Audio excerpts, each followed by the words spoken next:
Okay, we're going into the next step of the monkey windshield for the 125. These are the wrenches I used. These are the bolts you're going to have to remove. 10s, 4 10s, 2 8s. I suggest this wrench when getting the 10s off in the back because it's a little bit thinner than this 10. This 8's really easy. Don't understand this language, so that's why I'm making this video. But anyway, you take this off.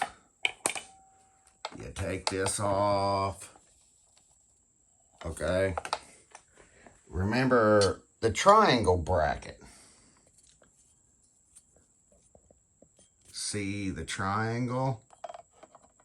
Goes in here, like so.